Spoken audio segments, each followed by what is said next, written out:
Well, welcome to the Medical Marijuana and Wellness webinar series. Tonight's topic will be terpenes, the key to medical marijuana, a very important topic and more importantly, a very important subject. Terpenes really are the reason that medical marijuana provides its medical relief. And I'm very excited to bring this webinar to you tonight because hopefully it'll help someone or help you get your life back. Let me introduce you to Amy Green. She's an RN at the MMTC Villages Clinic and has been involved in medical cannabis for a while. Amy, tell us a little bit about yourself and what you do. Hey, Mark, glad to be here. So my name's Amy Green. I'm a registered nurse. I've been with MMTC for about 1.5 years now, and I have a total of about 3.5 years working in the cannabis industry, both on the retail dispensary side and on the physician side.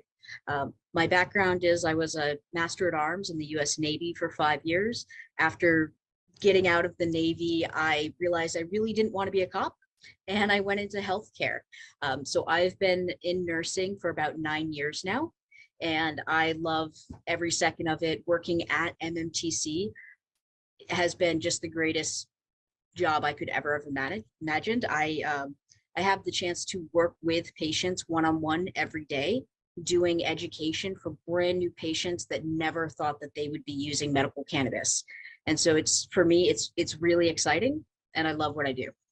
Well, that's great. I mean, and it's interesting you made that transition all the way from the what I call the being a police officer or a cop, and all the way over to this. It's kind of interesting.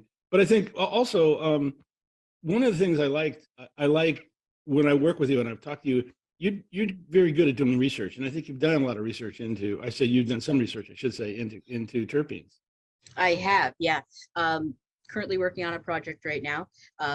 My background is I really like diving into the nitty-gritty of things and finding out, the very specific research that is linking a terpene to a condition or a terpene to a set of conditions, and how those terpenes interact with that condition, how they influence the condition. And there's an amazing amount of research, and it just takes somebody to go through it and compile it all. Yeah, it's not easy for what I call the average mortal to be able to find out this information. It's in a lot of different places, in a lot of different countries too. That's absolutely. Well, Amy, let's talk terpenes. Let's go into look at the presentation. This presentation is designed for medical purposes. It's not designed to be giving any medical information. It's designed to give information about terpenes. And so if I recommend anytime you need medical advice, please contact either your medical marijuana doctor or your physician for that.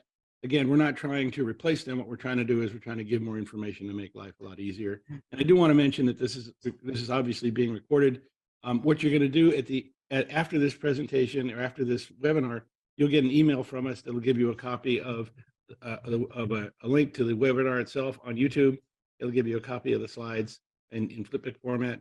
Some sponsor discounts, speaker information, and some resources that we use to put this together. So you'll get a good follow-up. You can take some notes, but you'll also get that to help you be able to follow this. And I want to mention that this is part of a webinar series. Next week, we're doing dosing. That'll be the end of this quarter. And we'll be announcing within the next couple of days, next quarter's webinars. We'll be doing 12 of them, and hopefully you'll be able to join us. So, Amy, let's talk terpenes. A lot of people don't know what terpenes are. I love to call them fat-loving compounds.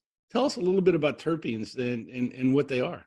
Yeah, absolutely. So terpenes are the actual resin that is on lots of different plants. It's not just cannabis. It's what gives flowers and vegetables and fruits their smell and their flavor.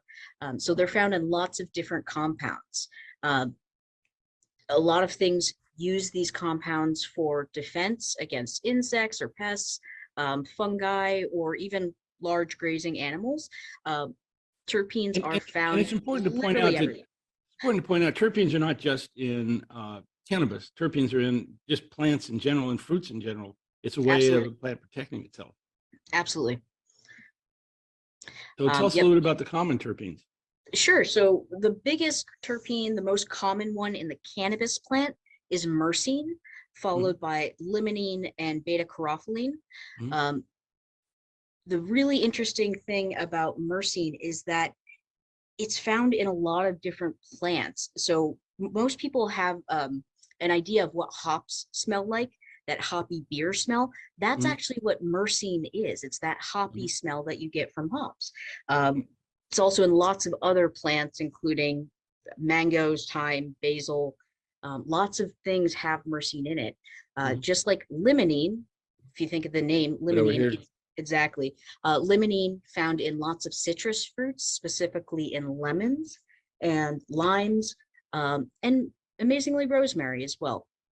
Right. But terpenes are found everywhere, and it's not something that we think about often, but it's really what gives plants their taste and their smell.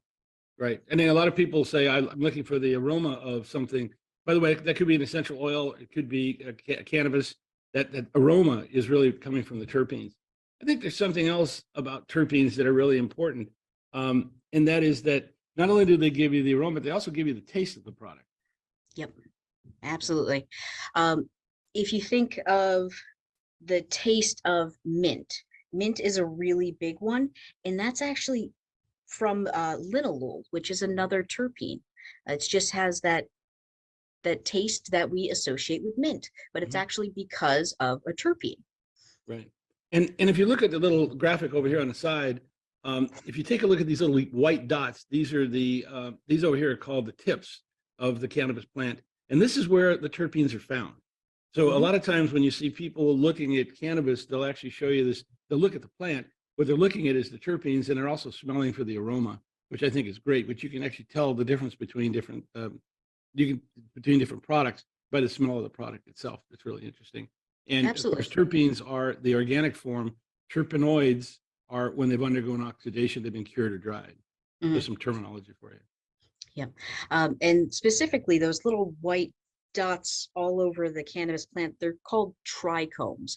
So it's Mhm. actually um, like the gland of the plant, and that's where all of the terpenes are held on the plant, is right on the outside, and those little white dots are actually filled with oils, which are made up of terpenes and flavonoids and cannabinoids. Mhm. Yeah, that's the magic to the plant. What's fascinating to me is that cannabis is really what I call a whole medicine cabinet. And the reason I bring that up is because it's got 450 medical properties in it. It's really a plant that acts as a medicine. It is not a drug. Again, it's much like echinacea and a number of other natural products that are out there. It really is a huge medicine cabinet. I don't know of any other plant or any other candidly that has as many medical properties as cannabis. Are you aware of any, Amy? And not that I can think of off the top of my head. No, cannabis is really one of those unique plants that brings together so many different compounds, whether it's terpenes, flavonoids, or cannabinoids. Each plant is a little bit different, and it's those small differences that we really want to dig it more into and Right, find out how those specific terpenes on that plant can help somebody. right. And we mentioned cannabinoids. Here's 6 of them that are over here. By all means, it's not the whole set. There's actually 200 cannabinoids that have been found. There's 120 of them that are being researched right now. There's Mhm. actually over 200 terpenes in cannabis that have been found as well, but only 100 of them are being researched right now. So this is just a limited set. But what's interesting is each of the terpenes unlocks a health benefit of cannabis. And if you look on the right over here, this is a graphic from a document put together by Normal. Normal actually puts out a 77-page document that lists the medical research that's been done in all these different areas, which I find very fascinating. Again, no other plant has the medicinal value of cannabis like the medicinal value that cannabis has. There's another aspect to cannabis that's interesting. It's the entourage effect. Amy, what's the entourage effect?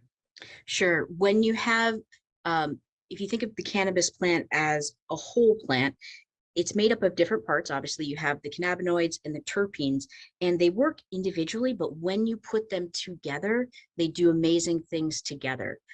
If you think about it like a car, THC is the driver, and then your your terpenes are the person holding the map that are guiding where you're going to go. Mhm. And when you put them together, you get amazing actions together. So THC is actually going to help the terpenes do the job that they're supposed to do in your body. And then also by putting things like CBD and THC together, I call it 1 and 1 is 3. They actually accent each other. They actually help each other out in being able to provide medical properties. Certainly, yeah. One thing that I really love for new patients is ratio products where they have some part THC to some part CBD. Mhm. When you put them together, you're really getting that whole plant benefit. Mhm. Great. Well, let's talk terpenes for a second. I know that there's a number of them. And again, terpenes work with THC, CBD, in fact, all of the cannabinoids that are out there, and they're contributors to the medical benefits. This is by the way, not a limited set of terpenes that are out there, but there's a few of these. We're going to talk more in depth about a number of them, but I just want people to see that there's a lot of different terpenes that are out there, and they all have different benefits to them. They all have different smells to them, and they all contribute to the entourage effect.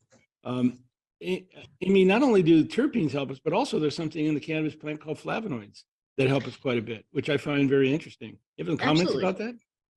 So flavonoids are another component of the cannabis plant, and just like the names, they are providing also flavor and aroma to the plant, but they're also providing medical benefits. So when you put all of these compounds together, you get that really powerful whole plant medicine. And part of what we're doing is trying to specify what terpene is working really well with what cannabinoid, with that flavonoid, and how it's helping that patient. You brought up a very interesting point, and that is that I know right now you and I are working on a project to match the cannabinoids, the condition to the terpene. And I think that's really, really important. If you get the right terpene profile, cannabis will work very well for you. And I've been involved with a number of people that have said, I've tried cannabis, it doesn't work. And when I look at the product that they're using, the terpene profile is not going to help address the particular medical condition that they're trying to trying to provide relief for. Certainly. And sometimes you'll have patients that have perhaps only tried a THC isolate, meaning that it's just THC and it doesn't contain any of those really absolutely beneficial terpenes. And so they're not getting that whole plant entourage effect if they're only using a THC isolate. Right. And that's found very commonly in gummies and things like that. So we'll address that in a little bit. But I think we talked about the entourage effect, and I know I'm trying to not beat this horse to death, but I do want people to understand the combination of cannabinoids, terpenes, and flavonoids working together, really 1 and 1 is 3. And I say that because examples are where if you're looking at using cannabis, one of the concerns a lot of people have is if I take too much THC, I can have some sort of a negative effect or an effect I don't want. I can potentially get high, or I can get I can get anxious or something like that. But if you take CBD, an equal part of CBD to the THC you just took, it helps to be able to really lessen the psychoactive effect. You've seen that, haven't you? Absolutely. So with a lot of new patients, they really have a lot of anxiety about possibly taking too much and having that stoned, heady feeling. So I really have to educate them on, we don't want you to ever get to that point where you're uncomfortable. And so that's why we really encourage patients to start at a very low dose and to consider ratio products that combine THC and CBD in the beginning, so that they're getting all of the benefits of the THC, and then the CBD is there to lessen any of that headiness or that stoned feeling. Because again, we don't want them to feel stoned or that heady feeling. Yeah, which is really interesting. And of course, terpenes do enhance the medical benefits of cannabis as well as working with CBD and THC. It brings out the medical benefits. But what's interesting is we mentioned earlier, not only does cannabis produce terpenes, but also you can produce them in nature in herbs, spices, and flowers. Tell us a little about the cannabis derived terpenes. I know there's some pros and cons to that. Certainly. So when you have terpenes that are derived directly from a cannabis plant, um, for example, in a concentrate form, um, you usually have the terpene profile that is identical to that plant profile. And so it tastes the same as the plant. It smells the same as the plant. It's just you don't have the physical plant material. And so everything is in the same ratios. And that's really a benefit of having cannabis-derived terpenes. Um, You can also have extra terpenes added to that mixture and really boost up the terpenes when they're cannabis derived. Yeah, and what's interesting is in the past, I know that when I got involved in cannabis, they talked about indica and sativa, and then Mhm. lately, let's say the last 5 or 7 years, they've talked a lot about strains, this strain and that strain. And I know that in the last 18 months to 2 years, all of a sudden the terminology is called cultivars. And really what a cultivar is a particular strain that has a terpene profile that's identified to do something, AKA help you with sleep, to help you with pain, to help you with inflammation or something like that. Cannabis is really, the cannabis growers are really growing plants now to bring out the medical benefits. And you might say, well, what's different? The difference is because they're concentrating on the terpene profiles, and now they're actually allowing you to be able to know what terpenes are in the strains to address your particular medical condition. And then also, as you combine the cannabinoids, for example, CBD, CBN, THC, that type of thing, what you're doing is you're bringing together all the natural products and the terpenes to create that entourage effect. That's what I find interesting. What's some of the negatives of the cannabis derived terpenes? Certainly. So usually it's that it is very inefficient to extract just those terpenes from actual cannabis plants. Um, the cannabis plant does not naturally produce a high percentage of terpenes per plant. And so to take an entire plant and extract just the terpenes, it's extremely cost inefficient, and it's extremely timely, uh, and it's expensive. Yeah. And Uh, also, and that's why it's, what they call CDT stands for cannabis derived terpenes. mhm. That's why they're so expensive, because it's really hard to extract. And by the way, it takes a quality professional distributor to be able to do that. I know that your local guy down the street that's growing pot probably has no idea how to put all this together. I'm not picking on him per se. I'm just saying this is a bit of magic that's there. But also, because it's something that's grown in nature, it's biological. It varies from batch to batch, right? Certainly. Yeah. Imagine if you had one plant and it is a certain ratio of terpenes in that plant. You will possibly never find that same exact ratio unless you have a clone of that plant. So it can be just very cost inefficient. It's very Mhm. expensive. And that's one of the reasons why a lot of the people growing and making the quality cannabis products are really according to cultivars. They're actually growing it from the beginning, genetically trying to produce a product that addresses a particular condition, again, like pain, inflammation, sleep, that type of thing. Tell us a little Absolutely. bit about botanical derived terpenes. The BDTs is what they call them. There's quite a few of them. There's over 20,000 of them, aren't there? There are many botanical derived terpenes. And I mean, these can be derived from anything from herbs, spices, or flowers. Just like I said previously, if you can think of lemons, in the lemon peel, there is an abundance of limonene. And so that can be a source of botanical derived limonene. Right. I know, and it's something that's interesting because it's also what's interesting is the same problem that the problem that they have with cannabis derived terpenes doesn't exist as much in botanical terpenes, because there is more consistency from batch to batch that's out there. That's one of the reasons why a lot of people look at what they call BDTs as an option to add to Mhm. their cannabis products. Yeah, But certainly. also high quality botanical derived terpenes are extremely hard to find. I know it was very difficult for me to find some of them Mhm. that were out there. Certainly. Yeah, you don't necessarily know where that product came from, how it was derived. Um, and you can't always get a certificate of analysis for it. So it can Right. be harder to verify that it is high quality. Yeah. And I know one of the things I've been in this business for almost 10 years now. And I only know of one other practitioner besides myself that really understands this whole area of terpenes and how to work with them. Mhm. Excuse me, two practitioners I know who know how to work this. But I'm saying it's just hard for people to really understand terpenes, because it's something that's really hasn't been, let's just say, as popular from a publication standpoint as some of the other documents that are out there. But terpenes are absolutely the key to really using medical cannabis effectively. We Yeah. talk a lot about the terpenes. Let's talk about themselves. I know you'd mentioned. Why don't you start with myrcene, because that's the one that's most popular in most of the cannabis plants, cannabis Sure. products. Yep. So myrcene is the most common major terpene in the cannabis plant. It is found in many different cultivars, so many different um, strains, if you will, of cannabis have the myrcene terpene in it. It has a strong fruity flavor, and you might find it in mangoes, thyme, lemongrass, or basil.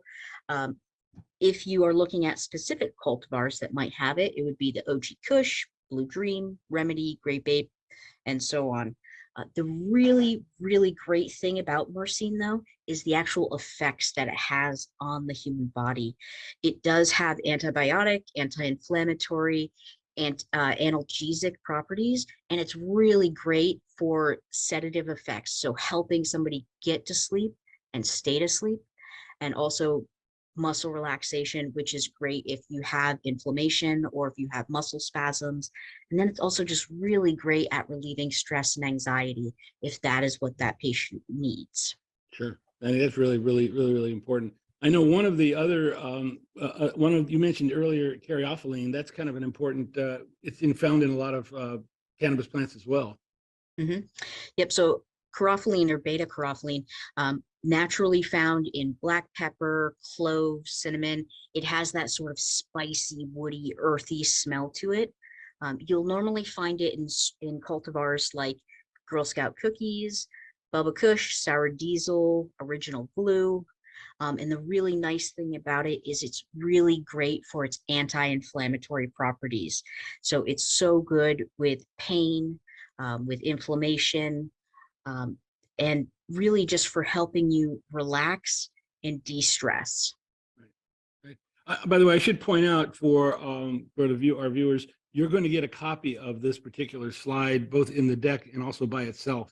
When we get the follow-up, you get the follow-up email. So you'll be able to actually print this out and be able to see it and use it to be able to look at the appropriate products that you're going to be hopefully using to address your particular medical condition or your particular condition you're trying to address. But caryophyllene is really important. I know that it's kind of interesting. A lot of doctors will tell you one of the things when you're dosing is if you have a problem with getting too much THC is to eat some black pepper, which I find very interesting. I would prefer to use a little CBD. I think that's a lot easier. Certainly. But it's interesting that that's one of the options that are out there to really help you in the dosing department. Yes. And just like going back for just a second, there's also, anecdotal evidence that mangoes can enhance the effects of cannabis because it has so much myrcene naturally occurring in it. Right. And so it can give you a boost of myrcene that you can eat before you actually consume cannabis. And it's just going to help it. Yeah, and it's important to point out terpenes love fats. In other words, if you eat something before you use cannabis, especially something that might be, yogurts or like mangoes or something like that, it will enhance the effects or the medical properties of the terpenes. Certainly. One thing that I really always suggest if you don't have a nut allergy is peanut butter.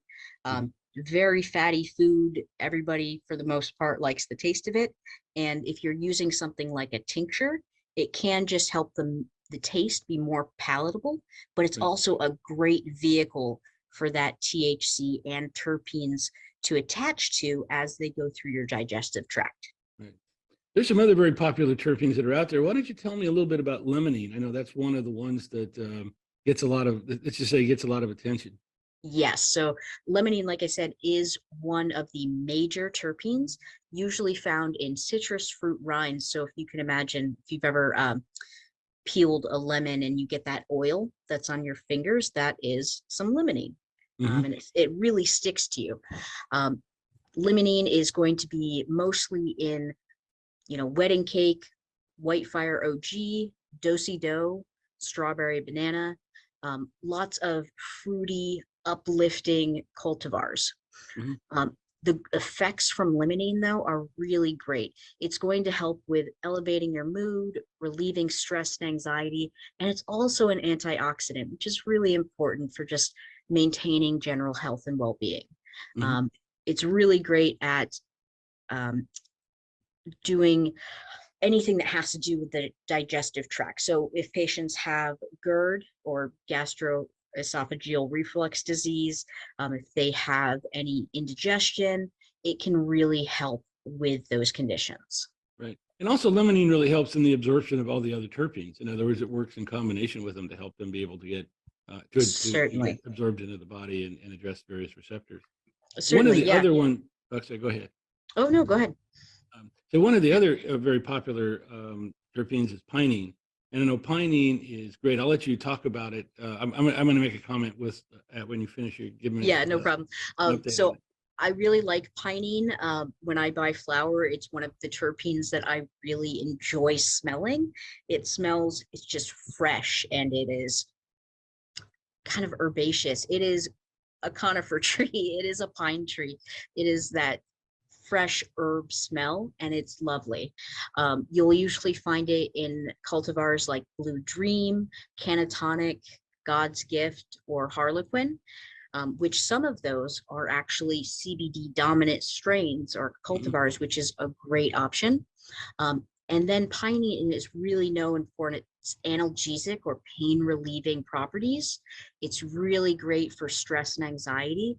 And it's actually known to be an effective bronchodilator, which can just help open up the airways. So if somebody is having any airway constriction, it's obviously not an emergency medication, but it can help with just opening up the airways. It also helps with short-term memory, which is kind of good and is bad. And I say that because helping with short-term memory, especially for patients that are looking at addressing things like Alzheimer's, I think helps. But one of the negatives is that if you're using cannabis to address PTS, I would probably stay away from or use a product that has a minimum amount of pinene in it. And Because that bringing is back some totally, memories yeah. isn't the best thing that you want to do. Yeah, understood. Yeah, that's an absolutely essential point. And you have to be sensitive to what terpenes are really beneficial to you, but also sometimes you might have to avoid certain terpenes if they do trigger any side effects in the patient. Right. Now we're going to show you how to find your COAs, your certificate of analysis. We'll show you that in a few slides. So you'll be able to identify the terpenes in the product that you're looking at buying. Your bud tenders actually at the dispensary should tell you as well. One of the really popular ones that people like is linalool. Tell me a little bit about that one. Yeah, so linalool, one I really love, it is that strong lavender floral smell to it. It's a very almost comforting and sedating smell. It's why, you might spray a lavender oil on your pillow before you go to bed. It helps you with that, just that relaxing. So you might find this this terpene in Skywalker OG, Do-si-do, lavender, sherbert, lots of different cultivars. The really great thing is about it is it's going to help with elevating your mood, relieving stress and anxiety. It may help with insomnia or the quality of sleep. It's really, it can have sedative effects. So it's really good for going to sleep or staying asleep. And then it also has a lot of analgesic, antifungal, and antimicrobial properties as well. So it can be just really good for your body in helping maintain or achieving homeostasis. Sure. And homeostasis is where your body's in balance, which is what your body tries to do. And that's what that's what our endocannabinoid system does, is try to keep us in homeostasis. So this is really helping that process quite a bit. Now, there's a couple of other terpenes that may not be, let's just say, aren't as popular from a name standpoint, but are just as important to take a look at. Eucalyptol is one of them. So eucalyptol is one that you'll find commonly. Obviously, the name is eucalyptol. It's from eucalyptus, is a plant that has a high concentration of eucalyptol in it. It is going to have a fresh, almost minty smell to it. And you'll find this cultivar, this terpene in the cultivars Dutch Treat, Girl Scout Cookies, Super Silver Haze. The really nice thing about eucalyptol is it's very good for antifungal, analgesic. It's good at decreasing blood pressure, and it's also been used as an anti-inflammatory. One thing that it's also super nice for, it can help with sinus infections, and part of that is just opening up airways again. Right there. And also, they talk about it potentially can help with some of the effects of dementia. Now, it's not going to get rid of dementia. It'll help Mhm. slow down dementia. I know that that's out there. And I think the other thing I want to point out about eucalyptol is it does really help decrease your blood pressure. I know some people who have high blood pressure ask if cannabis can help, and the answer is yes, as long as it's got eucalyptol as one of the terpenes that's in the product that you use. Yes, very true. There. Now, the other couple ones that are, I think, really important are like humulene. Sure. So humulene is actually very closely related to beta carothylene. Their makeup is very similar, but they are very distinct terpenes from each other. So humulene is going to be that heavy hop smell. If you've ever smelled fresh hops, it's that earthy, woody smell. And you might find that in cultivars such as cookies and cream and Girl Scout cookies. And if you'll notice, Girl Scout cookies is under humulene and also beta carothylene. Right. So some of the effects from the humulene are the anti-inflammatory effects, the antibacterial effects, antifungal, and it can actually help with appetite suppression, which for some patients is a concern. You know, they're worried about getting the munchies. And so we may suggest a cultivar that has a high percentage of humulene in it to help counter those urges to eat. Offset those cravings, right? That Yeah, go on that are out there. absolutely. Now, terpenoline is also important. It's something, again, not necessarily on the top of everybody's list, but it's very important, I think, to take a look at as part of the profile of the product that you use. Yeah, certainly. So it is going to be, you'll usually see it as a minor cannabinoid, so it usually won't be in the highest percentage of the certificate of analysis. But terpenoline is really known for its fresh, woodsy, almost floral smell. You'll find it in lilac, apples, nutmeg, cumin, and it really has some great effects. It's known for its elevating mood, antibacterial and antimicrobial effects, antifungal, and it's an antioxidant. And it actually can help reduce the proliferation of cancer cells, which means that it can slow down how fast they replicate, which is super helpful when a patient has cancer, obviously. Right. I know a lot of people ask, can cannabis effectively be used for cancer treatment? And I think cancer is one of those things that there are hundreds of different varieties of it, and they're even in what I call Western medicine, they're still studying it and trying to figure it out. But I know that it is an effective product to use, especially for cancer, and can not only help to address the proliferation of cancer cells, but also a lot of the side effects from things like chemotherapy and things like that. Yeah, most certainly. Usually patients are battling nausea, vomiting, pain, a lot of just feeling run down and like their body is being attacked, because it is, you know, their cancer is attacking their body, the chemotherapy is attacking the cancer, and their body just needs something to help bring it back into homeostasis. And that's where terpenes, as part of cannabis, are really helping that patient not only deal with the symptoms, but also everything else that's going on in their body. Sure. I know that when I first got involved in using medical cannabis, I was in an auto accident. I ended up with 7 herniated discs in my neck and 2 in my back, which equals a lot of pain. And when I first went into a dispensary and told them my condition, they came back and said, "Here, we suggest these products." And the first time I went into the dispensary, I was a bit shy. I didn't really know what to say, so I took the products a week or two and came back to get some more. And so this time I asked the bud tender, I said, "How do you know out of all the products, you go into these dispensaries, they've got lots of products around. How do you know which one works?"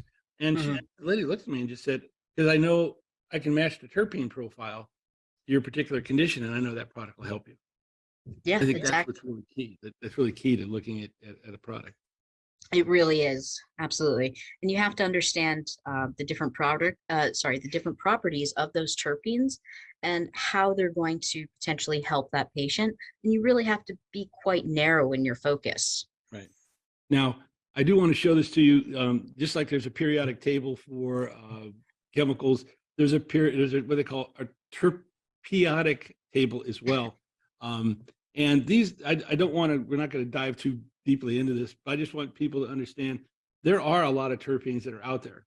and it has to do with how they're all put together. And that's why there's, like, for example, monoterpenes versus sesquential terpenes. But I think it's important to pay attention to the fact that we're learning more about them. We're learning what they do. And again, when the dispensaries are and the growers are growing products for the cultivars, they pay attention to making sure that these terpene profiles are accented in the genetics that they're doing. Yeah, absolutely. They are now growing specific cultivars that have higher expressions of certain terpenes because those are the terpenes that they are targeting as they're growing. Mhm. And as they're targeting so certain terpenes, once the plant grows, if that has the terpene profile that they're looking for, then they can clone that plant and have an exact copy of it that is going to produce that exact same terpene profile that they were looking for in the first place. Sure. So how do I know I have the right product? There's things called certificate of analysis. Amy, what should I be looking for when I go to a dispensary? Sure. So at least in the state of Florida, and any product that you purchase at a medical dispensary, they have to be able to produce a certificate of analysis for you for any product that they are selling. So on that certificate of analysis, it's not only going to tell you the total percentage of THC in that product, but it's going to give you a breakdown of all of the terpenes in that product and the ratio of terpenes. So you can see in this specific example, limonene is the most common terpene in this product, followed by farcene, linalool, carophyllene, and alpha humulene, among many others. But you can see that there's main or primary terpenes, and then there's lots of secondary terpenes that usually appear in smaller concentrations, but they're still just as important for the total medical value of that plant. Yeah, they really, again, 1 and 1 is 3. A lot of them work together to be able to help address the number of the conditions that you're trying to address that are out there. But the certificate of analysis is really, really important. And any quality cannabis product will have a COA with it. If a product doesn't have a COA, my counsel would be buyer beware. That is a safe assumption? I 100% agree with you.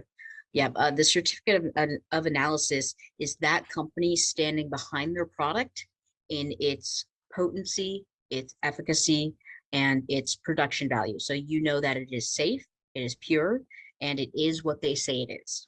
Yeah, and I know a lot of folks when I got in the industry, and even when I meet folks today, just say, "Well, I'll just smoke a joint, and it's going to take care of it." In fact, let's address that as a topic right now. I know if you take a look at smoking a joint, which we call inhalation as a way of using cannabis, what's interesting is when you take that joint and you put that 500-degree flame at the end of it to light it, 500 degrees or more, it burns off half of the cannabinoids, all the terpenes, and all the flavonoids. So you're reducing the medical efficacy of that particular product by at least 60%. That's the bad news. The good news is it still works. I mean, you say, well, how effective is cannabis? Well, if you ran an engine at 40% of its capacity and it still worked effectively, you'd be very happy. But I recommend that if you really want to use, you're looking at using in paying attention to things like terpenes, that's where, as opposed to using flower, that's where things like vape pens and concentrates come into play. Because by being able to set that temperature at a lower temperature, what you're able to do is you're able to bring out the most of those terpenes.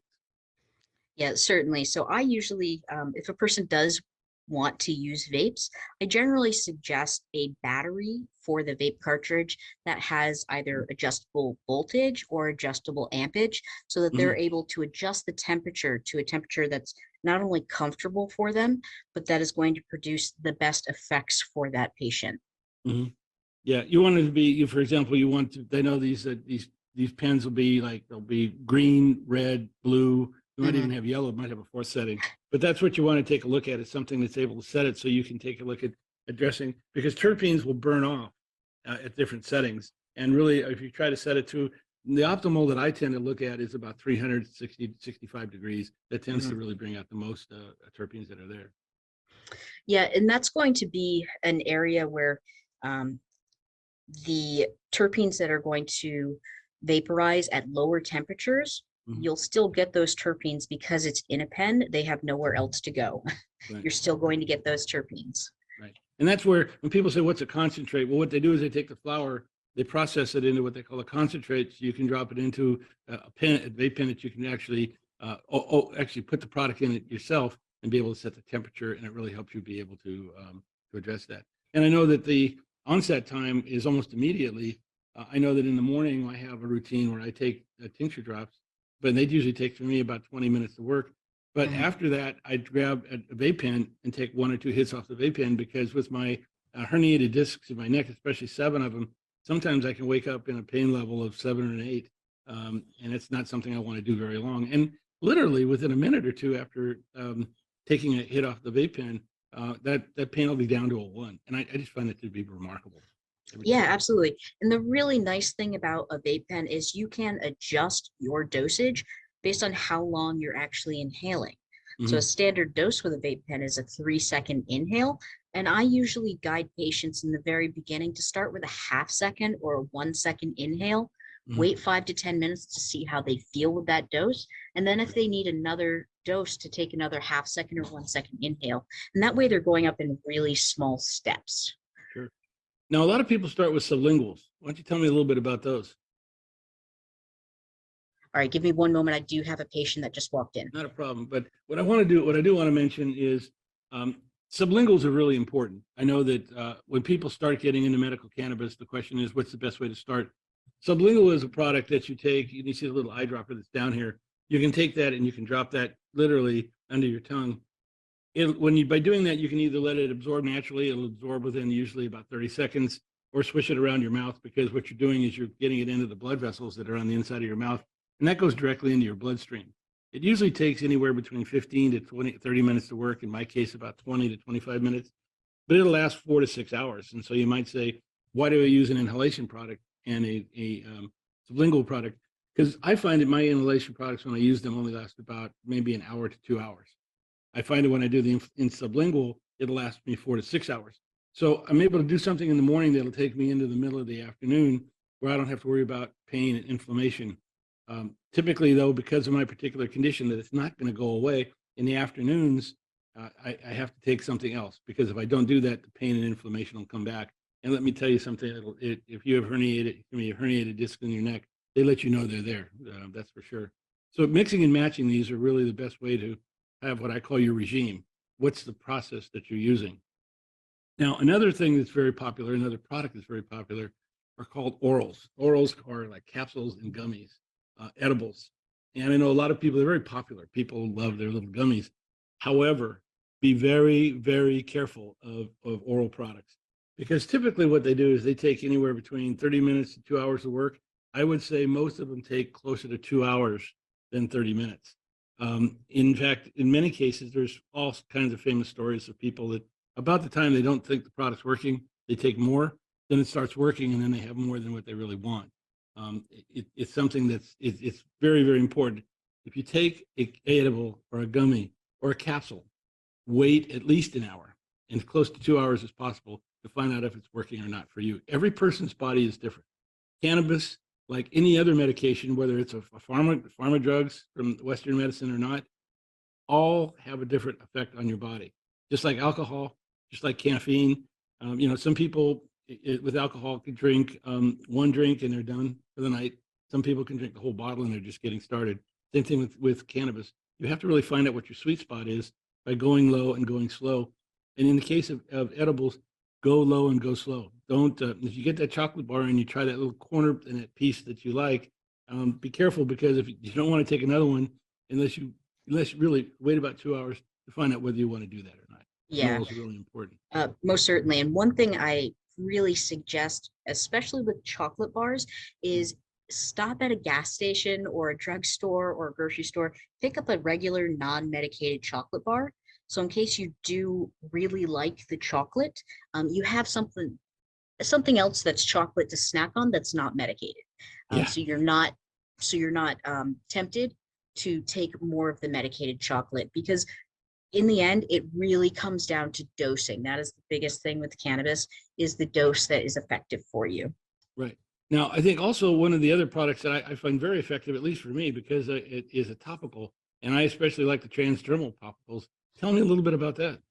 Yeah, so the transdermal ones are really interesting. So you can find both gels, ointments, creams, lotions that are transdermal, meaning that you're putting them on the skin and they're actually going through the skin into your bloodstream and providing a low, consistent dose for usually anywhere from 1 to 2 hours. Hmm. Um, and then you have products like a transdermal patch. Those are actually meant to give you a low, consistent dose for usually anywhere from 8 to 72 hours, just depending on the formulation of the product.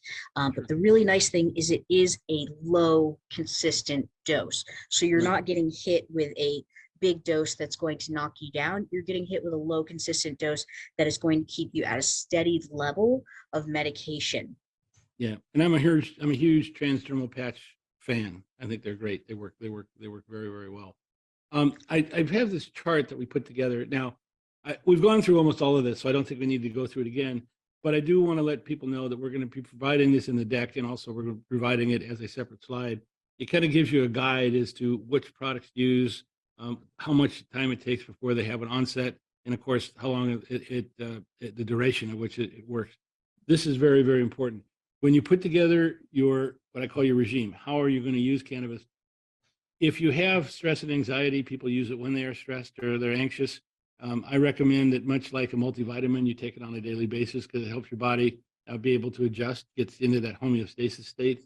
But also pay attention to, like, for example, in my case, my herniated discs aren't going to go away. So I have to have something where I use them in the morning, I use them in the afternoon, I use them in the evenings. And then, candidly, just before I go to sleep, I'm a chocoholic. So I take a little square of chocolate and do that. That's out there. Amy, tell me about regimes. I think those are important, aren't they? Yeah, absolutely.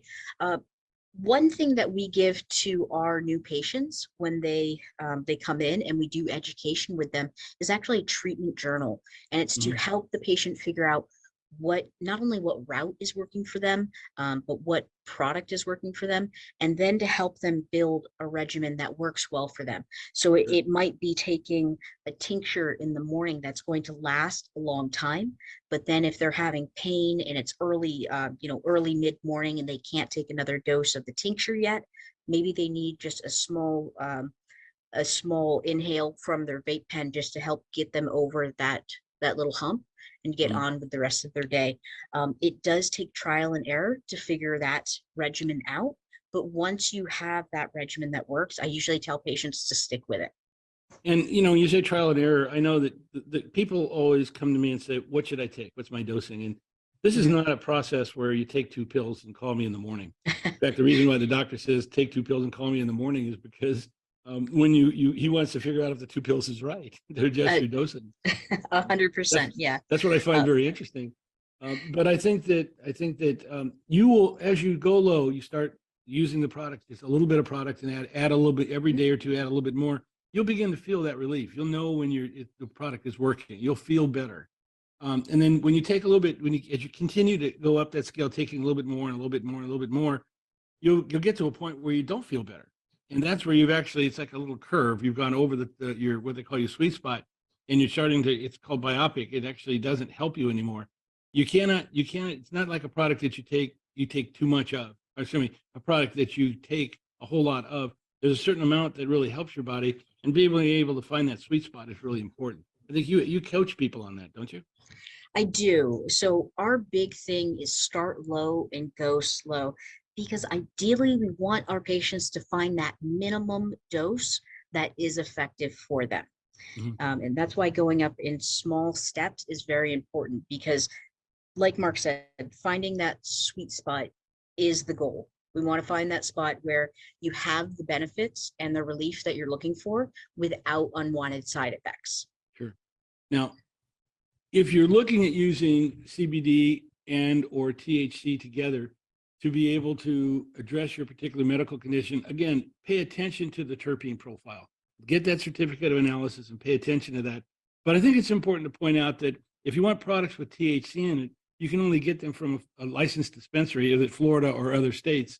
That's where you typically get your THC products. but also there's hemp-derived products that come out as well. I know that we have a product line that we provide for patients called My Botanical Wellness, which has been vetted by physicians and by pharmacists to make sure they're a quality product that are out there. And they have COAs to them. A lot of hemp-derived products don't have COAs, which I think is very, very interesting. And then also you talk about full spectrum products. You recommend full spectrum products.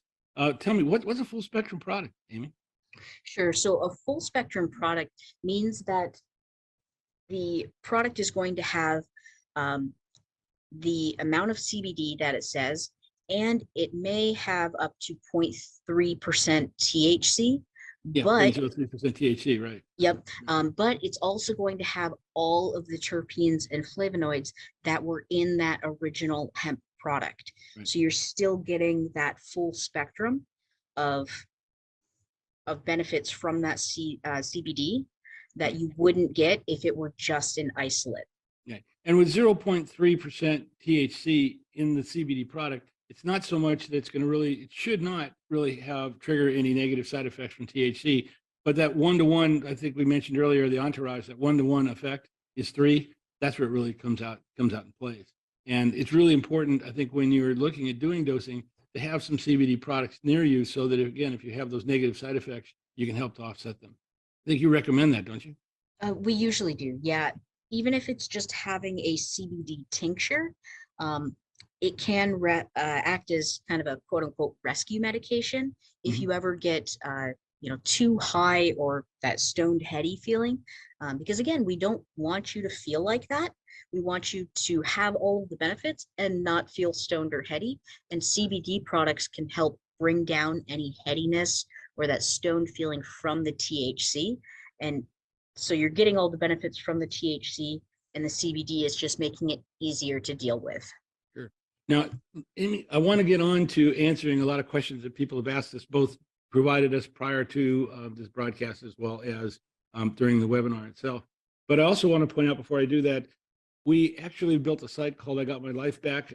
If you use medical cannabis or you're looking at using it, that site, our objective of this is to categorize the stories, put them out there so people can see how medical cannabis is being used, both positively and negatively. We'd like to be able to give real life stories rather than the theory that you hear from a lot of folks.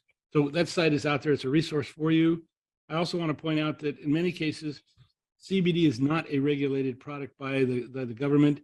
And so the question is, where do you find a quality CBD product? I know that if you go to the gas station and buy something for $30, it's probably not going to have a lot of CBD in it because it takes 8 hemp plants to build 1 bottle of quality CBD product.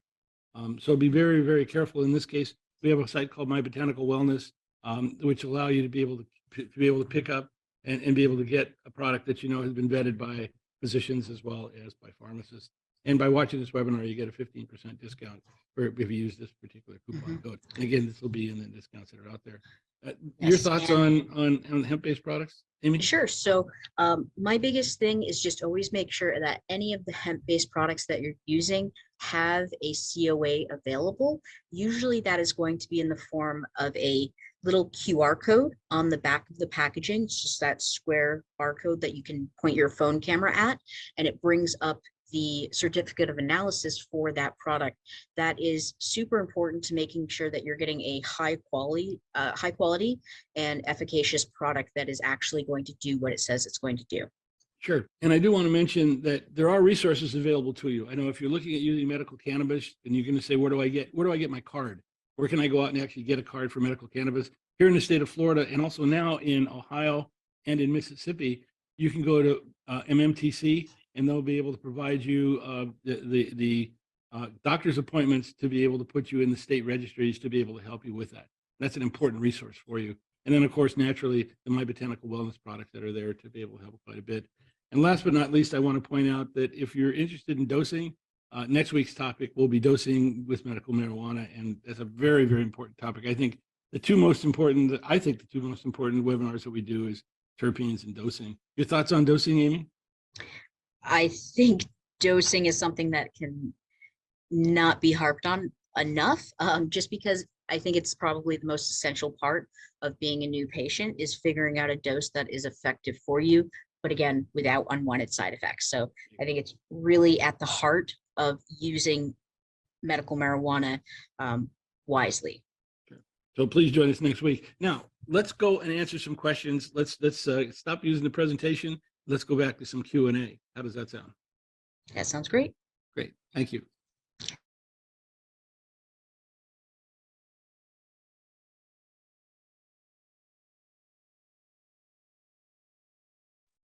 So let's talk about some questions. Let's get some questions answered.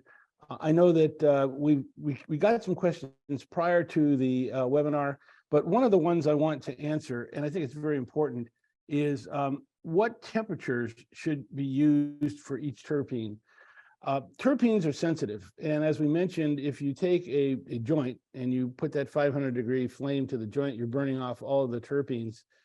What temperature should you be using if you have a vape pen? And as Amy mentioned in the webinar, find a vape pen that lets you set the temperature. Usually a good vape pen will have, or a good vape cartridge will give you the capability to set a low, medium, or high. And you can see over here on the side the different terpene ranges. So you can see that if you're looking for, again, this range of terpenes here, a low range of 325 to 350 will help you be able to extract those and really help you with the best benefit for those and bring those out. If you're looking at, and again, that's the pinene, the beta caryophyllines, the myrcenes, linalols, humulines, that type of thing. If you're looking at, if you go above 350, you go 350 to 400 degrees, you might get, you're getting to a point where you're starting to burn off those terpenes.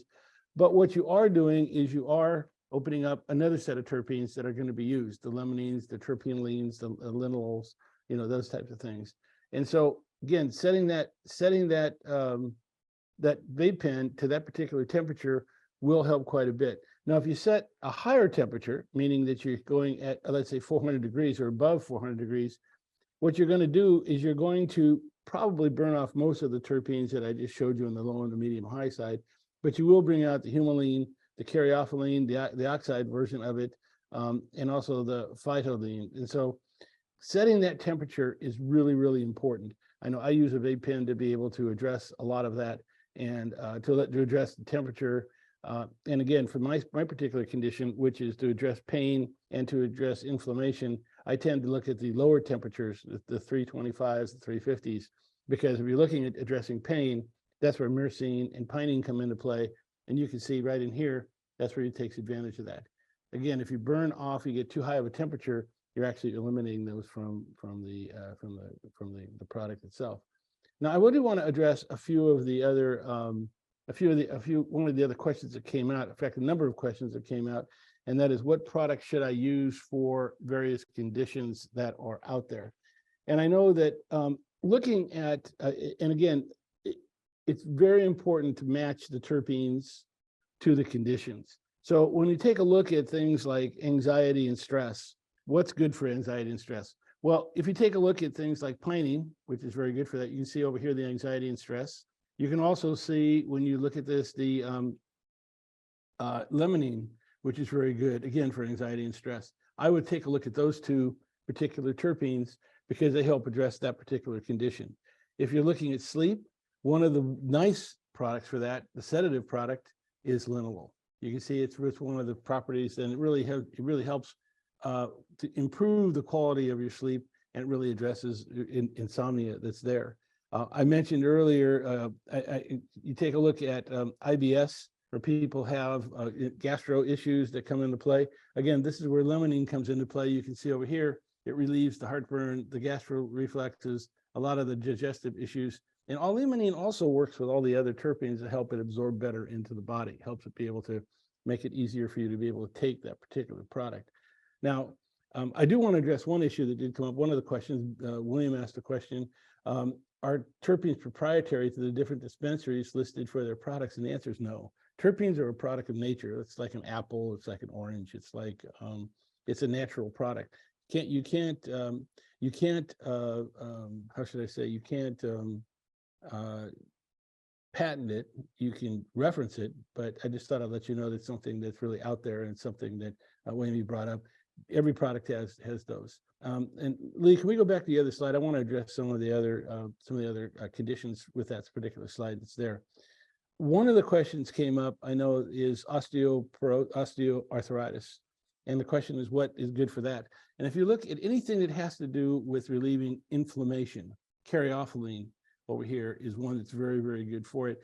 Caryophyllene is also good for anxiety and stress. You look down over here. But caryophyllene is really, really good for that particular condition. And any of the terpenes here that talk about handling or addressing inflammation, eucalyptol, humulene, terpenes, they all work very well to be able, caryophyllene, eucalyptol, and humulene work very well for addressing that particular condition. Now, neuropathy is one of the other questions that came up. And that's something, again, what we're trying to address is a couple of things. One is any of the terpenes that are very good for inflammation. So again, this goes to the humulene, this goes to the pinenes, the linalols, the limonene. All of those are very good at taking a look and being to address a condition like neuropathy. And as we mentioned earlier, sleep really helps quite a bit. One of the questions also that came up is what's really good for energy? And I think the two that are really good are terpenes over here, that in this particular area, it helps elevate your mood, and that really causes you get a little bit more energy. And the other thing that helps elevate your mood is limonene that's over here. That'll help quite a bit. So there's a number of different properties of these terpenes that if you take a look at the cause of that particular condition, the terpene will address that particular problem and really start providing relief that's there. Now, again, it's something that may take some time, because if you have a condition that's very severe, it may take 1 or 2 days, it may take a couple of weeks before it really works, because you're trying to overcome or eliminate something that's been in your body and has been working on your body for some time. Usually cannabis, you can see within a week, you can see the effects of cannabis, but there are certain conditions, for example, like Parkinson's, that sometimes Parkinson's takes as much as 3 months before you see the results of that. But it's been very effective. It's been proven to be very effective for things like Parkinson's disease. I do want to address some of the other questions that have come up. One of the, I think Anonymous asked a question about recommending a terpene to facilitate sleep and pain. I think I tried to do that when I went through that. Again, with pain, it's myrcene and pinene. With sleep, linalool is very, very good for that. Anonymous also brought up a very good question. It says, the bud tenders I deal with in various dispensaries never have a COA. What should I do? Well, every dispensary that's licensed, I'll talk about here in the state of Florida, or any licensed dispensary in any other state, is required to have a certificate of analysis, a COA, on the label. Now, I know that in certain states, Massachusetts, for example, here in Florida, they're actually starting to require a bigger and a broader COA, meaning a barcode that's on the product, that it's bigger and it's easier to be able to identify. So you should be able to look at the product or get the product packaging and figure out the COA. If there is no COA, as I said, and Amy agreed, buyer beware, because you don't know what's in the product. And the question is, has it been tested? The COA really shows the testing that's been done. Quality licensed dispensaries have to have 3 tests done. 2 what they call in-house, 2 in-house tests, and 1 with a third party group. That shows you that you can see with those COAs that it has been tested and it is safe. Products that don't have COAs could have mold in them because it comes from the ground. It's not that the distributor runs a dirty facility. It's just it grows in the earth itself, and you can have mold that's in the product. There's a lot of times that you'll hear about fentanyl being added into it, and that's something that in the street, that's something that's is very dangerous. I know I come from California, and I come from Oakland, and that's one of the big problems that they're facing right now is the street vendors are lacing it with fentanyl. And that's why I recommend stick to a dispensary and stick to the COAs. Be safe. That's out there. One of the other questions that Anonymous brought up, which I think is interesting, is that bud tenders telling me that oral products have no terpenes. What's the point of taking them? That is really, I don't know which bud tender is telling you that. There are some, and there are a lot of oral products that do not have terpenes in them. There's a very popular dispensary here in Florida that has a lot of oral products, and they use isolates, which means they don't have any terpenes. A lot of quality dispensaries oral products do in fact have terpenes in them. I know 3 or 4 of the dispensaries that I work with, I really like, for example, their tinctures, or I like their edibles because they actually have a very high terpene profile that's in them. People like Move, Insa, those kind of folks have quality products in their terpenes. So I think the statement that oral products have no terpenes is really not true. I think you have to find a quality vendor that in fact is something that you want to find somebody that has that COA and that's really, really out there. Now, one of the other questions that comes up is, do patches have terpenes? And the answer is some do and some don't. I know of 3 different patches. I've used 3 different patches. 2 of the 3 have terpenes in them. 1 of the 3 did not. So what I do in the future is I'm always using the patches that have terpenes in them. I happen to use a patch that lasts 72 hours, and that particular patch does have terpenes in them, and I think it's great. Other question is, what's the best temperature for flower vapes? That chart that I gave you, if you have a PAX3, PAX3 is a great product. Take a look at that terpene. We're going to send you, Lisa, we're going to send you that chart, and you'll be able to take a look at the strain or the cultivar, and you'll be able to match it against the terpene temperature that's there. And I think that's something that's really important. Now, where did we get that information? From a lot of research. I have to tell you, it's not something that's very easy to find. It's not something where you just go out to Leafly or something like that and say, what is it? Leafly's even struggling to find out the information. We've done a lot of research on this to be able to find the right temperatures. So really pay attention to that, and hopefully that'll help you be able to set the right temperature for your PAX3.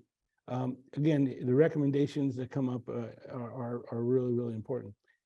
How do I get a copy of the terpene slide? Well, we're going to send you after this webinar, you'll get an email from us, and in the email, you'll actually get a copy of that terpene slide, and you'll get a copy of the entire deck. So hopefully that'll help you quite a bit, because I think that's a very important guide, especially if you're looking for relief for a particular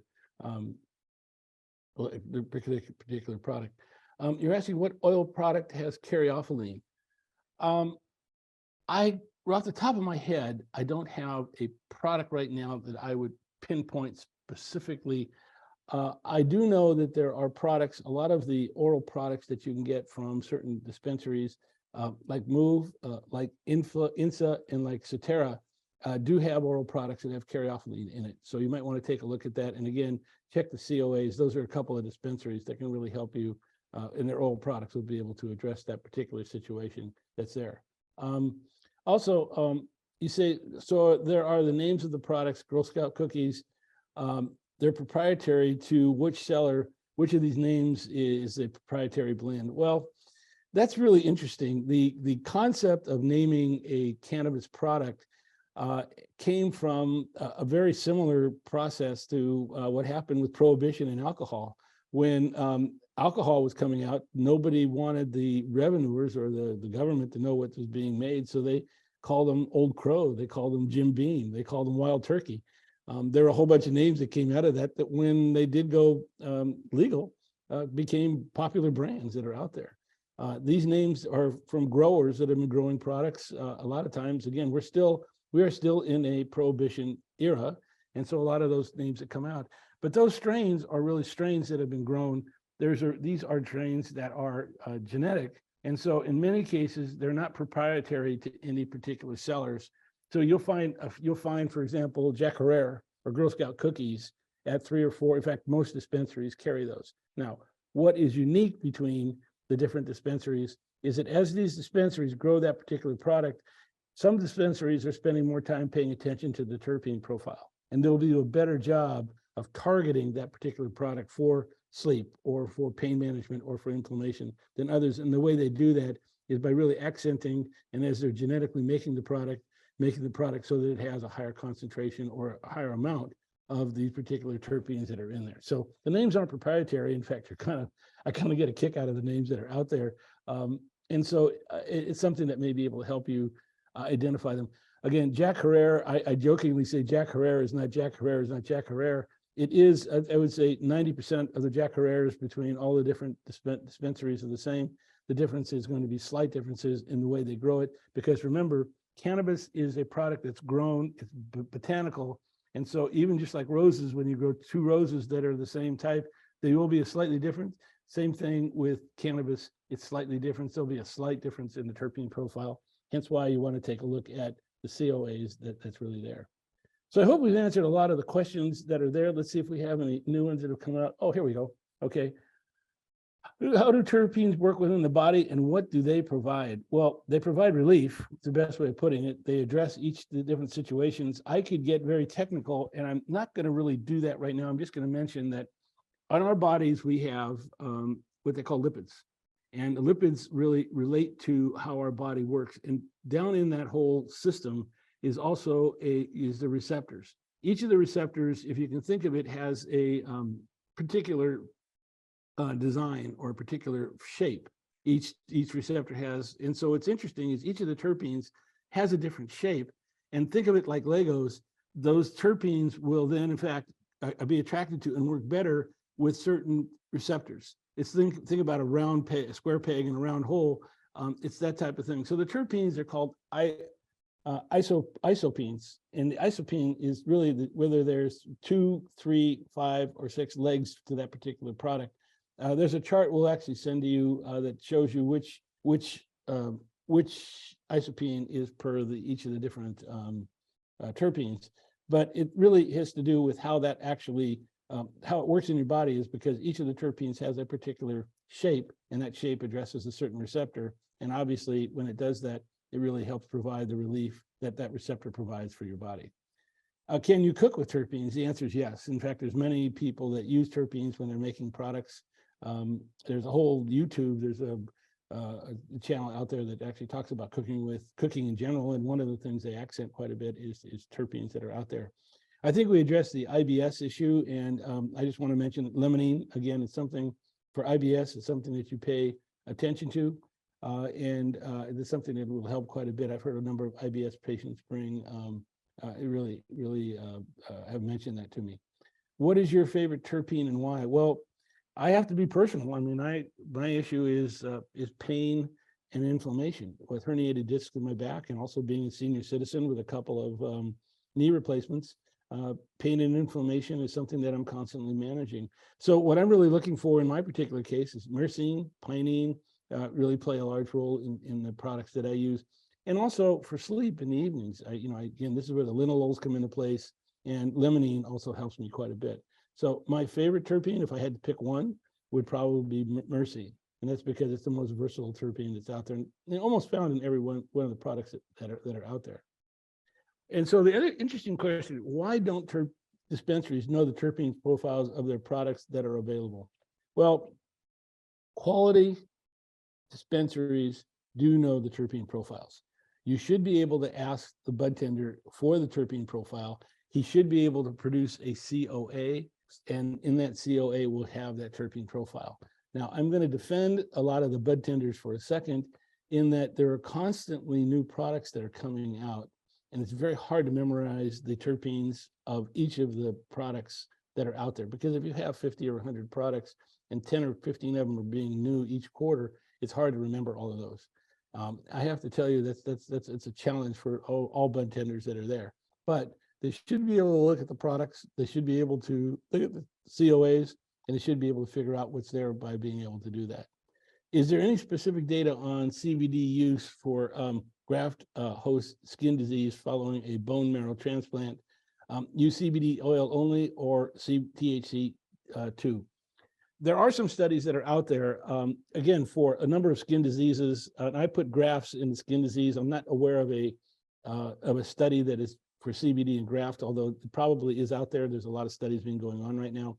But with respect to skin disease, CBD is very effective. And in almost every case, they recommend what they call a full spectrum CBD product. A full spectrum CBD product is one that has CBD and the minimum amount of THC in it, meaning 0.3% or less of THC in there. And that THC helps trigger or helps to amplify the medicinal value of the CBD oil that's really out there. So hopefully that'll help you be able to identify that. And the answer is yes, I'd use something that does both of it. And CBD is extremely effective to help with skin disease. I have a friend of mine who had psoriasis, and we used some CBD oil, and it helped him quite a bit. Are there any side effects from using THC? Well, the answer is, I'd say yes, and it really depends on who you are and what you do. THC, like CBD, by the way, there are people that have side effects from CBD, can get it can get people what they call high, meaning that you get euphoric. Some people get anxious if they take too much CBD. They go from CBD can actually help you calm down, and then again, if you take too much of it, as we mentioned earlier in the presentation, this is not a product that you take as much as you can. There's a point at which you take it and it gives you the relief you want, and if you start taking a little bit too much, then it starts bringing back a lot of those effects. So that's what when you find that relief point, we call that your therapeutic point. And so that's what you're looking for. You go over that, and it's going to come back. So the side effects could be getting high. It could be getting anxious. Some people get nervous. Some people get drowsy that are out there. I would not shy away from THC because of the side effects. If you go low and if you go slow, you're starting with a little bit, like if you take the eyedropper of a tincture drop and the 0.12 milliliter, and then you go to 0.5, and you go up the different lines that you find on that eyedropper, you'll feel better and you'll feel better and you'll feel better. And then as you go up from 0.5 to 0.125 to 0.25, 0.5, you'll be able to feel the relief. And at some point, you'll be able to start seeing some negative side effects. You'll maybe get a little bit euphoric. You may get a little anxious. And again, if that happens, grab some CBD, take an equal amount of CBD to the products you were just taking, and literally within 20 minutes, it'll get rid of those side effects that are there. Now, a lot of people grab these products and take a whole bunch of it. And if that's the case, then you may have to take a whole bunch of CBD to be able to get back down from doing that. Go low and go slow is really the way to manage and stay away from a lot of the negative side effects and understand how it helps that's there. What is the best product and dosage for traumatic brain injury? Any product that relates to the brain, if you look at the endocannabinoid system, the CB1 receptors are really predominant in the brain and the spinal system. So any products that address that, so higher THC ratio products are products that will be able to do that. And again, I can't tell you the exact product and dosage because it really depends on you and your body. Your dosage is going to be, some people can handle a lot of THC. I can, my wife can't. And so I can't give you really the dosage. That's where you, unfortunately or fortunately, have to go low and go slow and find out what your the right sweet spot is for you. But I can tell you that a number of the products that are there that'll help you quite a bit are going to help you, are going to address that traumatic brain injury. My recommendation is to take a look at some ratioed products and also take a look at some concentrates. There's some really good concentrates that are out there. And what I would do is find a dispensary and ask them about this particular issue, because they're going to provide the products that will address that. Now, what are the terpenes that you're looking for? The terpenes that you're looking for are caryophyllene, you're looking for myrcene, you're looking for limonene, and you're also looking for linalool. That'll help quite a bit with traumatic brain injury. Linalool has been proven to be very, very effective. What I would do, though, is I would stay away from and not use any pinene, because in many cases, when you have a traumatic brain injury, it can bring back some memories that aren't very good of that particular injury, and that's something that we really don't want to readdress or really open up that can of worms unless we really, really have to. How is medical marijuana different from recreational? Well, recreational or adult use, the objective is real simple. I want to take a product, I want to get high.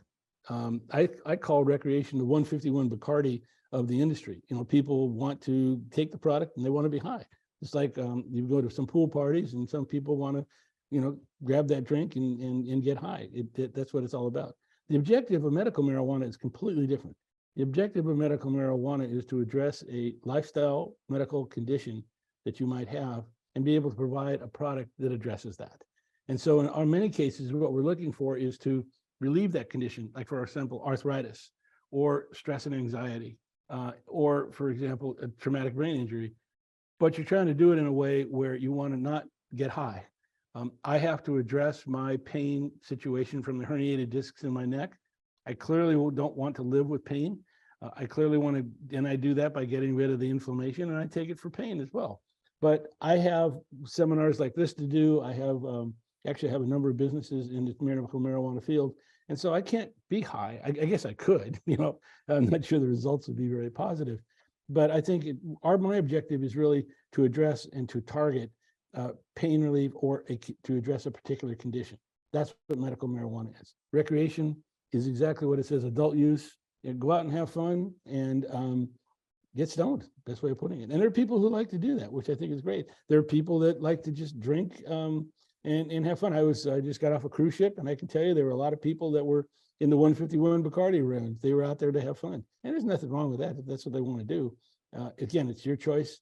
I tend to lean towards medical marijuana because it helps a lot of people, and really my goal right now, as I mentioned in the beginning of the seminar, if we can help just one person get their life back, that would help quite a bit. So I think, let's see if we have any other questions that came up. Can you get personalized blends of the various methods of administration that I need? Someone's had a horrible accident, and I have all the issues except for cancer pain. Okay, so the answer is there isn't really personalized blends per se. This isn't. This is where you kind of the blend that you're looking for is called a cultivar. And that cultivar will be a strain with a terpene profile that addresses a particular situation. It's very hard for someone who's not a professional grower or a professional dispensary to be able to provide products that target, to produce cultivars that target various areas. So I think the best way to answer that question is identify the terpene profile that's going to help you, and then identify the products that meet that. You're not going to have to blend it yourself. It's probably going to be already made, and it's really, really there. It says, what temperature is best for battery operated concrete dabs? That's interesting. A dab really is something where if you're going to be dabbing, go look at the product that you get the concentrate that you're going to be dabbing, and identify which terpenes you're trying to identify for that. I know I have a couple of dabbing devices. I think it's kind of interesting. I more prefer the concentrates than dabbing, concentrate pen, but the point is I set the battery temperature to identify the terpenes that I want to be able to extract from that particular product. And as I mentioned, I tend to range anywhere from 325 all the way to 365 to be able to extract the terpenes that I'm looking for. Typically, I don't go over 350 because of the terpene profile that's best for me. But again, it depends on what's the best for you. It says, the other question is, are all the answers to the questions included in the email? We can do that. I don't have a problem with providing that information, although most of it is done verbally. And so what we'll probably have to do is you probably have to watch the webinar to see that. Will you speak about long-term health effects of inhalation products, lung issues, cancer, disease, that type of thing? Well, first of all, as a medical practitioner, I have to tell you, anytime you put anything inside your lungs, you've got to be careful. I can also tell you that cannabis does not have carcinogens in it like tobacco. Tobacco is not something that's good for your lungs at all. And in many cases in the medical profession, we use inhalers to address particular situations that have to do with your lungs. I know, forget cannabis for a second. I was introduced to inhalers as I was growing up as a kid because we had people that I knew who had asthma and that type of thing. And by putting the medication directly into the lungs, it really helped to address that particular situation. So cannabis can be very healthy. It can help if you have the right products and they're made from quality vendors to address that particular situation. I can also say that long-term effects, anytime you're putting something in your lungs, it will have some sort of a long-term effect. But I think in the case of cannabis, for a product that's been quality made, there'll be a minimum of long-term negative effects. In other words, I would not take it. I would take the product that inhales it rather than not taking it, because the pain to gain ratio is there. You're going to get so much more medical benefits now than trying to not take it. And really, you're not going to, if you don't address that particular situation, it may, let's just say it may affect your lifespan as well. So hopefully I've answered that question. I kind of walked around a little bit, but the answer is most inhalation products are fairly safe. What happened about 5 years ago when they had the scare with vape pens was they were unregulated products coming in from a foreign country into people that were basically head shops that were selling this thing, in a lot of cases to kids, in an unregulated industry. And that's where a lot of the public is asked for the government agencies to step up and do something. Here in Florida, Nikki Fried, when she was when she ran the medical cannabis program, actually required all the products to be tested and to have a COA. And spent a lot of time trying to get to the bottom of that. So we need more diligence on being able to test products. And again, look for those COAs. Ask whether it's a head shop, a gas station, or a dispensary. Ask for that COA. If you don't have the COA, I'd go buy another product. I'd go ahead in a different direction. I think we've answered most of the questions that are there. I do want to say thank you very much for joining us tonight. I want to thank each and every one of you. I know it's been a long webinar and we've touched on a lot of subjects, and hopefully if I just help one person get their life back, I think it would be very, very good. But I want to thank you very much, and please join us next week. One of the keys to being able to address medical marijuana or use medical marijuana effectively is dosing, and that's what we're going to address next week. So thank you very much for joining me. I do want to thank Amy for helping me tonight with the content. I look forward to seeing you next week for dosing, and I look forward to your comments. Have a good evening and have a good weekend. Thank you.